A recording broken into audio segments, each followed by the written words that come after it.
city forever. Speaking in Nairobi, the University Academic Staff Union Uasu has blasted the Education Cabinet Secretary Ezekiel Machogu following his recent remarks while at Dedan Kimathi University that the government could stop funding public universities. A move that did not sit well with Uasu, saying it will force them to charge extra fees and that it will disadvantage students. That statement has not made us sleep, because we don't know whether it is a government policy or it was a roadside declaration.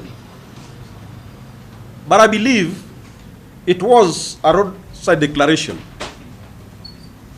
because I know how policies are formulated. What we want to know,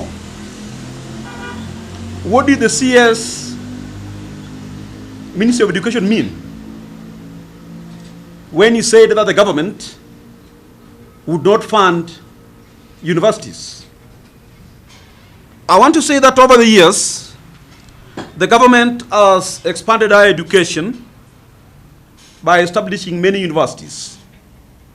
Currently, there are 77 universities in Kenya, 36 of which are public universities, and 5 constituent colleges.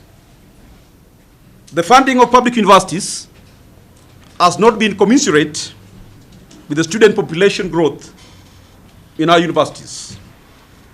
The demand for university education has led to unprecedented growth in student population over the years. This has led to high student numbers in universities rising to 145,000 students admitted yearly. Wesonga lamented that public universities are in serious crisis of underfunding due insufficient capitation, making the running of university affairs nearly impossible. He noted that current fees for government-sponsored students stands at 16,000 per semester, way below market rates. The government has not been able to provide sufficient fund through capitation to enable the public universities to respond to high demands promptly and effectively. The government policy currently is that they are supposed to fund 80% of the DUC. But the government has been funding students at 46% of DUC. Consequently, universities have been forced to secure and offer many of their services on credit. Almost all public universities have had to run budget deficits on account of debts to their suppliers and service providers. Wesonga, however, noted that during the campaign season, President William Ruto signed a charter with Uasu promising that he will not stop university funding but committed to increase research funding. When the president was campaigning, he signed a charter with members of the university community. And these are the excerpts from that charter. 1, the president committed, and I want you to go to that charter to prove me right or wrong.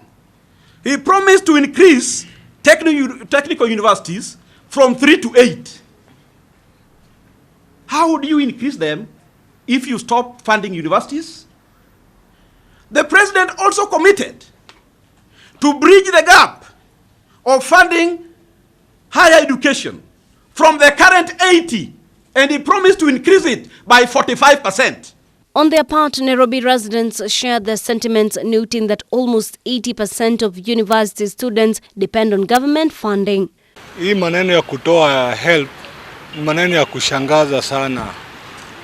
Juu inaonesha ule mtu alitoa hiyo kitu ajali mwanafunzi wa Kenya. Juu wanafunzi wengi wanasoma na hiyo mkopo ya help.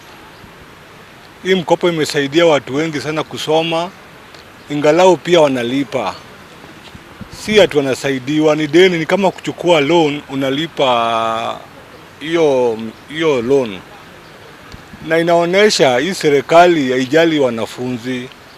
Kuhusu hii kitu inaitwa help, mimi singependa itolewe, na Singependa itolewe kwa sababu hii kitu imefanya wale watoto tunasaa wenye wako na akili ya kusoma wamefika university wote. Na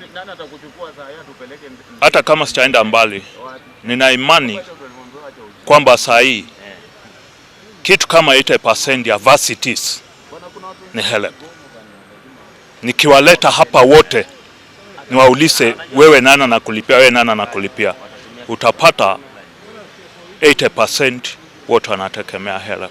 Reporting for Ibru TV, my name is Winnie Maganga.